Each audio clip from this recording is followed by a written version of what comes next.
nanti akan mencapai sebuah kesempurnaan. Apabila sesuatu atau dua buah berbeda kemudian disatukan, maka akan menghasilkan sesuatu yang lebih sempurna daripada bertemunya sesuatu yang sama. Itu dalam sebuah kaidah. Oleh karena itu Allah SWT mempertemukan antara dua jenis laki-laki dan perempuan ini dalam pertemuan yang kita kenal dengan pernikahan, itu untuk menghasilkan sesuatu kesempurnaan dalam kehidupan manusia. Dan nanti akan ada hasilnya, seperti misalnya akan ada keturunan dari situ, bagaimana manusia menyampaikan dan meneruskan generasi kehidupan mereka.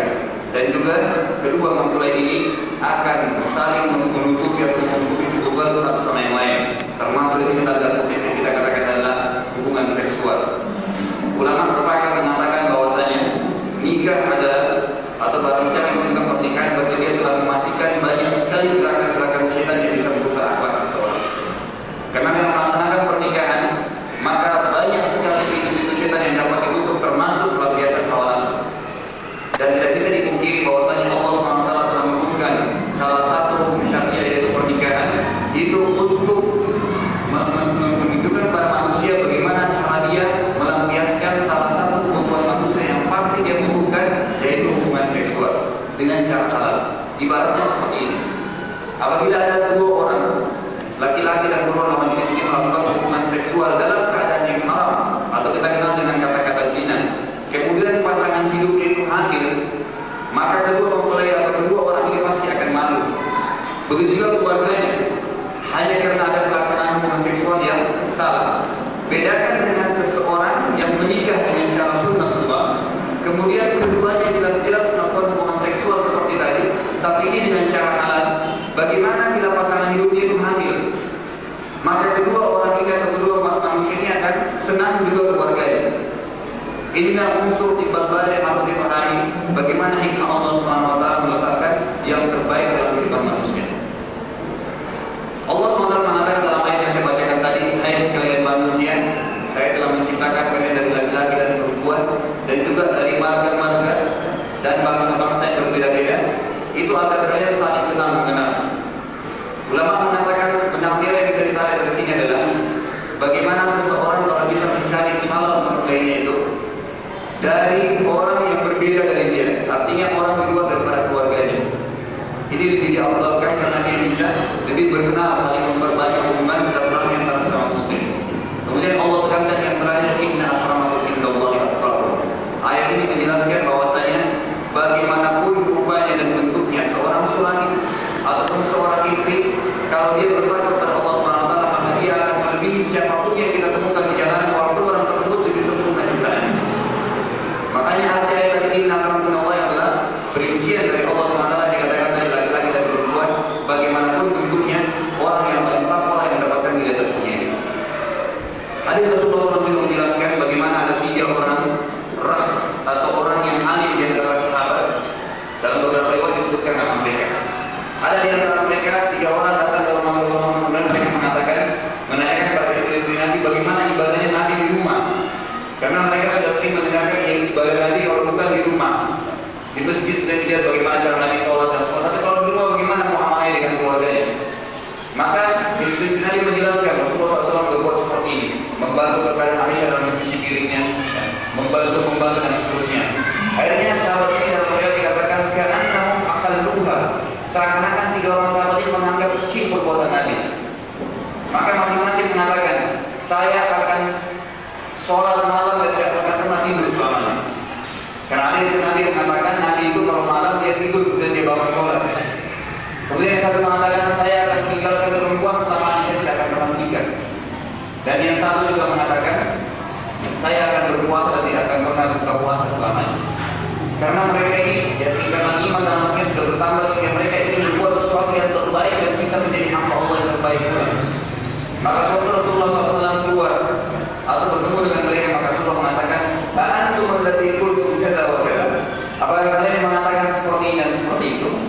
Maka mereka mengatakan, ya Rasulullah. Maka Rasulullah mengatakan, sesungguhnya saya ini atqakum, saya orang yang bertakwa di antara kalian. Dan saya menikahi wanita, kemudian saya juga tidur pada malam hari. Kemudian saya bangun untuk menjalankan sholat dan saya berpuasa juga, saya berbuka puasa.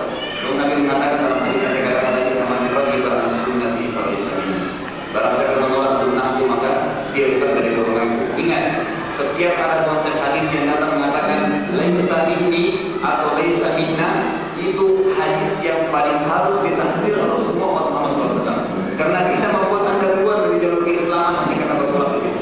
Jangan dianggap ini kata-kata Nabi mengatakan laisa minni atau laisa minna. Karena hadis itu menjelaskan bahwasanya orang itu bukan golongan menandakan dia bukan dari umatku berarti dia kafir.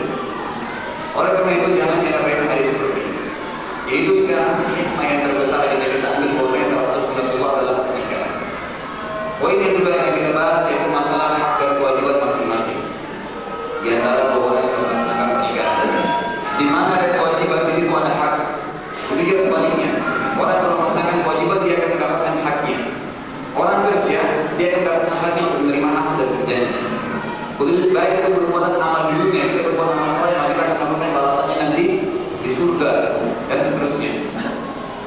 Ada 3 poin penting terhadap kewajiban seorang suami. Ini yang kita bahas. Dan kalau dia sudah melaksanakan ketiga kewajiban tersebut, maka dia akan mendapatkan hak dari istrinya. Dan sebaliknya, kalau ketiga kewajiban tersebut sudah diberikan kepada suami, kepada istrinya, maka istri mempunyai kewajiban memberikan haknya suami. Jadi dengan membahas 3 poin ini maka akan terjawab semuanya. Kewajiban suami dan kewajiban istri juga hak kedua belah pihak. Yang pertama adalah kewajiban bagi seorang suami untuk menafkahi istri. Nafkah ini termasuk 2, nafkah batiniyah dan nafkah zahir. Kalau yang di luar itu seperti material, dia harus membutuhkan materialnya. Sebagaimanapun, sebagaimana dalam hadis dikatakan, ada seorang sahabat menanyakan, ya Rasulullah, ma haqqu zawj ala zawjah? Apa haknya suami terhadap istri? Maka Rasulullah mengatakan, antuhimuha idza tahimta wa antaksuha idza qasaita. Engkau memberikan makanan kepada dia sebagaimana engkau makan, dan juga memberikan pakaian kepada sebagaimana engkau menggunakan pakaian. Ini hadisnya sangat kuat artinya. Jangan sampai seorang suami menggunakan pakaian yang begitu mahal, istrinya tidak menggunakan pakaian atau dilalaikan dengan dia. Ini kewajiban dia sih. Itu pertama. Dan ingat, kalau seseorang suami lalai terhadap nafkah tersebut, maka dia akan sesuai dengan hadis Rasulullah SAW berkata Imam Daud dengan hadis sahih atau dengan sanad sahih. Rasulullah SAW bersabda, "Kafa bil mar'i ithman an yudayyi'a man yaqul." Cukup sudah dosanya seorang hamba, tidak bisa dihitung lagi bagaimana besarnya kalau dia menghilangkan atau meninggalkan orang yang seharusnya dia nafkah. Kemudian kalau orang mengeluarkan nafkah, kalau lagi maka dia mendapatkan pahala yang besar. Banyak sekali hadis lain menjelaskan seperti dikatakan dalam peristiwa yang muttafaqun alaih hadis riwayat Muslim. Rasulullah SAW mengatakan, "Innaka la tunfika nafaqatan tabtaghi biha wajhullahi illa ujirta biha hatta ma taj'alu fi imra'atik." Tidak ada satupun sesuatu pun yang kau keluarkan untuk nafkah, baik itu berbentuk material atau memberikan makanan, sesuatu pun yang kau harapkan untuk mendapatkan pahala Allah SWT, kecuali engkau akan mendapatkan pahala dari nafkah tersebut. Sampai sepotong makanan pun yang kau letakkan di mulut istri itu bernilai pahala di sisi Allah SWT. Bahkan dalam hadis sahih lain dikatakan bahwasanya Rasulullah SAW menjelaskan, sebuah dinar yang kau keluarkan untuk berjihad di jalan Allah, sebuah dinar yang kau keluarkan untuk memberikan fakir miskin, sebuah dinar yang kau bantukan dan seterusnya, banyak sekali yang disebutkan, dan sebuah dinar yang kau keluarkan untuk diberikan kepada keluargamu, maka yang paling besar pahalanya adalah yang kau keluarkan untuk keluargamu. Jadi di sini jelas sekali nafkah yang harus dikeluarkan.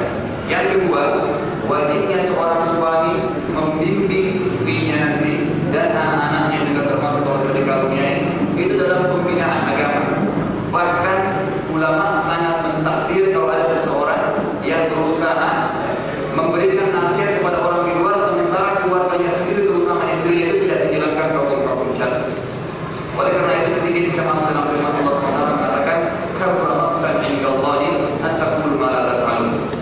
Landasan tidak mengatakan kenapa kewajiban suami membina istrinya dalam pendidikan agama. Ayat Allah SWT mengatakan, "Ya ayyuhalladzina amanu qu anfusakum wa ahlikum nar." Hai orang beriman, selamatkan dirimu dan diri keluargamu juga dari api neraka. Ulama sepakat mengatakan wajib bagi suami untuk mengajar kepada istrinya apapun yang dia ketahui tentang hukum agama. Bahkan kalau dia sendiri tidak mempunyai modal agama, maka wajib bagi dia bersama-sama istri diajak untuk sama-sama menghadiri pengajian-pengajian atau pengajian sehingga mereka bisa mendapatkan sama-sama hukum syariah. Ini yang kedua. Yang ketiga, wajibnya seorang suami memberikan perlindungan, mawaddah dan rahmah dengan kasih sayang kepada istrinya. Jangan sampai seorang di antara kita, ini terutama bagi ibu atau calon suami ataupun suami, jangan sampai kita memberikan kasih sayang kepada istri pada awal pernikahan saja. Kemudian nanti pada akhir pernikahan, apalagi kalau istrinya sudah mempunyai 5 orang anak, yang dikasih sayang lagi seperti pertama menikah. Orang seperti ini mendapat teguran. Makanya tidak akan ada perbedaan antara seorang istri yang baru dinikahi dengan istri yang sudah mempunyai anak 5 ataupun 10 orang anak. Maka tetap harus dilindungi dan diberikan kasih sayang di sini. Apabila seorang suami sudah melaksanakan ketiga kewajiban ini, maka dia harus dan sudah wajib bagi seorang istri untuk memberikan haknya. Hak itu adalah cuma satu. Istri wajib mentaati suaminya dalam keadaan apapun kecuali kalau perintahnya bertolak belakang dengan hukum syar'i. Bagaimana dalam hadis sahih Rasulullah SAW mengatakan, kalau seorang suami memanggil istrinya dan untuk memenuhi hajatnya, hajat ini apa saja, baik itu dia memanggil untuk hubungan seksual ataupun dia memanggil ya untuk meminta satu pertolongan pun, walaupun perempuan tersebut atau istrinya berada di corong asap rumah, maka wajib dia untuk turun dan memanggil menjawab panggilan suami. Bahkan Mu'adz bin Jabal radhiyallahu anhu waktu pulang dari Yaman, begitu bertemu Nabi di depan masjid, langsung dia sujud di bawah kakinya Nabi. Maka dia mengatakan, "Ma hadza hai Mu'adz?" "Ma apa ini hai Mu'adz?" Maka Mu'adz mengatakan, "Ya Rasulullah, saya mendapati orang-orang di Yaman untuk saya berdakwah, mereka selalu sujud untuk pembesar-pembesar mereka. Maka saya sujud untuk Anda karena Anda adalah pembesar saya." Maka Rasulullah mengatakan apa? "La ya Mu'adz, law kuntu amiran ahadan an yasjuda li ahadin la amartu mar'ah an tasjuda li zawjiha." Kalau seandainya aku memerintahkan seseorang boleh sujud selain daripada Allah SWT, maka saya akan perintahkan istri untuk sujud kepada suami karena taatnya. Sekarang apa kelebihannya kalau seorang istri taat kepada suami? Banyak fadilahnya. Ada kanjeng beberapa riwayat, salah satunya adalah bagaimana salah seorang sahabiah datang kepada Rasulullah SAW mengatakan, "Ya Rasulullah, kami ya, suami-suami kami kalau ingin masuk surga gampang. Mereka pergi berperang, mati syahid, masuk surga. Kami juga ingin ya Rasulullah." Sahabat ini meminta membawa atas nama-nama sahabat yang lain agar mereka diizinkan untuk ikut berperang bersama Rasulullah SAW. Apa jawab beliau? Kalian cukup mengerjakan 3 hal di sini. Jagalah sholat 5 waktu, kemudian jagalah kehormatan kalian, dan taatilah suami kalian. Maka kalian akan masuk dari 8 pintu surga, pilih dari mana yang ingin masuk. Ini fadilah terbesar bagi seorang istri. Mereka tidak perlu repot-repot untuk mengikuti suami pergi berperang bersama-sama di perang. Kecuali bila sebuah wilayah muslim sudah diserang secara tiba-tiba, maka di sini wajib untuk semua laki-laki perempuan aktif untuk ikut membela agama Islam. Tapi kalau untuk berperang membanjian, maka itu bukan pekerjaan perempuan. Terus kemudian yang terakhir di sini, ini mungkin sudah memberikan hak dan kewajiban. Tentu tadi itu ketiga kewajiban suami itu sudah menjadi haknya istri. Dia mendapatkan nafkah, dia juga mendapatkan kasih sayang dan perlindungan, dan dia juga mendapatkan pendidikan agama. Dan kalau dia mendapatkan haknya, maka dia harus memberikan kewajibannya kepada suami, yaitu bertaat kepada suami. Kemudian ketaatan kepada suami ini juga bisa menghasilkan atau memberikan kepadanya surga bagi istri. Sebagai riwayat yang kita sebutkan, ada riwayat lain juga mengatakan, "Idza matat imra'at wa zawjuha radin anha, dakhalat jannah." Kalau seseorang perempuan atau istri meninggal dunia, kemudian suaminya ridho kepada dia, ya, merasa betul-betul sudah pernah di dunia itu diladeni, ya, puas dengan istrinya tersebut, ya, dengan berbagai ketaatan yang diberikan kepada istrinya, maka dia pasti masuk dalam surga wanita tersebut. Hanya cukup mencari ridho suaminya di situ. Tapi sini tanda kutip, ya, sebelum kita pindah ke poin ketiga dan sebagai penutup, itu ketaatan suami ini harus tetap dalam konsep-konsep hukum syariah. Semenjak dia tidak menyuruh kita untuk berbuat maksiat. Jangan sampai seorang suami melarang istrinya untuk memakai kerudung, bahkan dia wajib melaksanakan perintah agama. Bahkan dia juga wajib untuk memberikan nasihat kepada suaminya untuk mengingatkan bahwa itu adalah salah satu hukum syariah. Dan banyak sekali hal-hal yang dikaitkan dengan masalah ini. Yang terakhir, dan ini mungkin konsepnya akan umum kepada ikhwah-ikhwah dan akhwat yang belum menikah, bahwasanya ada salah satu langkah yang diambil oleh orang-orang barat sekarang. Ini termasuk dalam konsep gaji baru 200.000, jangan kerja dulu. Kenapa nanti? Bagaimana kalau mau tinggal rumah, masa tinggal rumahnya orang tua atau rumahnya orang tua? Makanya tunggu dulu punya rumah. Sementara itu dia bekerja terus untuk mencari kebutuhan rumah. Kalau sudah dapat rumah belum punya kendaraan, mencari bagi kendaraan. Akhirnya adalah itu terpaksa menunda umurnya sampai kepada 30 tahun, 40 tahun baru nikah. Dan jangan dipungkiri para semua ahli dokter bisa ditanyakan. Psikiater dan para ulama juga sepakat, kebutuhan seksual manusia pasti Anda butuhkan. Kalau Anda sudah berumur 24 tahun ke atas, bukan lagi hawa nafsu yang mengikuti, tapi itu sudah menjadi satu kebutuhan yang pasti Anda kejar. Makanya kalau orang meninggalkan pernikahan sebagai sunnatullah, maka dia akan lampiaskan ke tempat-tempat yang haram. Di sini nanti dia bisa terjebak dalam perbuatan maksiat hanya karena menunda masalah pernikahan. Jangan takut sama sekali dengan masalah rezeki ya ikhwan. Banyak sekali riwayat yang menjelaskan tentang tidak adanya berapa banyak sahabat yang menikah tanpa harus memulai dengan uang yang banyak.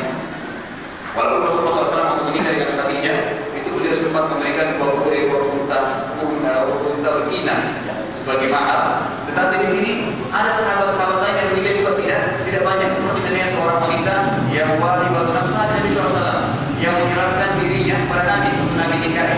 Tapi waktu itu Nabi melihat para wanita ini dan Nabi tidak punya hajat kepada dia. Maka beliau mengatakan pada sahabatnya, siapa di antara kalian yang menikahi wanita ini? Maka ada seorang sahabat berdiri mengatakan, saya Rasulullah. Maka Rasulullah menyuruh dia untuk pulang ke rumahnya mencari sesuatu yang dijadikan sebagai mahar. Maka dia pulang ke rumahnya. Beberapa saat kemudian dia balik dan mengatakan, ya Rasulullah, saya tidak dapat apa-apa di rumah saya. Bahkan ada ulama mengatakan sampai tempat masak pun tidak dimiliki oleh sahabat ini sebenarnya. Maka Rasulullah mengatakan, irji iltamis wal khatamah min hadid. Pulang cari, biarpun cincin perak bekas cari di rumah kamu. Itu untuk kamu jadikan sebagai mahar. Dia pulang, kemudian dia kembali lagi, tidak ada ya Rasulullah, saya tidak punya apa. Menandakan sahabat ini tidak punya sama sekali apa. Rasulullah akhirnya mengatakan kepada dia, apakah kamu hafal ayat-ayat Al-Quran? Maka dia mengatakan dia. Maka Rasulullah mengatakan, jadikanlah ayat-ayat tersebut sebagai mahar untuk melamar wanita ini. Maka jadikanlah ayat itu sebagai mahar, jadi dia wajib untuk memberikan wanita itu hafal ayat tersebut. Akhirnya jadikan oleh Rasulullah. Apakah sahabat itu hidup menderita seperti yang kita bayangkan? Tidak. Karena ulama memberikan gambaran secara rasio, setiap orang yang sudah menikah akan berbeda pola pikirnya dengan orang yang belum menikah. Kalau Anda belum menikah, pikirannya cuma mau kerja untuk diri sendiri. Tapi kalau sudah menikah, termotivasi dengan sendirinya untuk bekerja, mencarikan nafkah lebih banyak karena ada tanggungan sekali. Makanya kita tidak akan terdorong untuk selalu mengejar atau mencari rezeki yang lebih banyak. Dan banyak sekali contoh-contoh yang lain bagaimana sahabat-sahabat Rasulullah SAW terkadang mereka tidak mendapatkan makanan sehari di rumahnya. Itu karena kemiskinan. Jadi jangan ditakuti masalah itu. Apalagi kalau orang terkadang ingin mempunyai anak tapi takut masalah seperti itu. Makanya Allah pertama mengatakan wala taqtulu auladakum khasyata imlaqin nahnu narzuquhum wa iyyakum. Alamatnya dikatakan nahnu narzuquhum wa iyyakum. Dibalik wa iyyakum dan juga wa iyyakum. Jangan kalian membunuh atau membatalkan kelahiran nanti kalau sudah menikah. Ya karena kalau kalian takut kemiskinan, maka Allah pertama mengatakan kamilah yang memberikan rezeki kepada mereka dan kepada kalian. Jadi sudah sangat jelas konsepnya.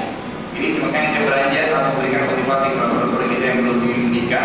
Kalau kena alasan belum selesai sekolah atau kena alasan misalnya mereka itu masih belum punya penghasilan tertentu atau berbagai banyak alasan, maka Anda harus beristighfar kepada Allah SWT dan mintalah doa kepada Allah SWT sementara Anda sulit pada malam hari. Jika supaya Allah SWT menggerakkan hati kita agar terdorong untuk melaksanakan salah satu sunnah itu Allah SWT. Ingat, melaksanakan sunnah, satu sunnah berkanda telah memastikan banyak sekali tidak ada, banyak sekali perbuatan-perbuatan maksiat Anda matikan karena memberikan satu sunnah. Ini kita bisa sampaikan, semoga Allah SWT bisa memberikan manfaat kepada kita semua. Terutama kita akan menyampaikan juga doa Allah kepada kedua mempelai. Semoga Allah SWT menggabungkan mereka dan menyatukan mereka dalam keadaan mawaddah dan rahmah, dan akan Allah SWT memberikan kepada mereka dzurriyyah yang salihah dan juga bisa memberikan ketaatan kepada mereka semua. Ini kita bisa sampaikan, semoga Allah Wassalamualaikum warahmatullahi wabarakatuh. Rumah tangga kita, terutama kepada bahtera rumah tangga yang baru, untuk lebih menuntut mereka mendapatkan ridha Allah Subhanahu wa Ta'ala. Hadirin hadirat, kita masuk kepada